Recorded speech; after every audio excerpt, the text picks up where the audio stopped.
Hello guys, দেখো আমি নিজে হাতে দই বানাইছি।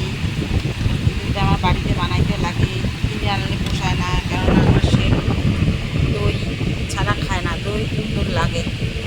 এই যে এখন মনে করো এইটা আমি আর সেরু খাবো, সেরুর রুটি, এই যে সেরুর রুটি আমি খাবো, সেরুকে খাওয়াবো। সেরু দুপুরে কিছু খাচ্ছে না গরমের জন্য, তাই জন্য ফ্রিজ থেকে দই বের করলাম।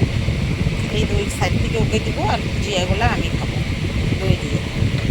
আমার বেটুটা খায় নাই, এই যে বেটু বাবা খাই দাও, হাই করে দাও এখন বন্ধুদেরকে, হাই করে দেবো না এখন না, ওর মুড অফ হচ্ছে একটু।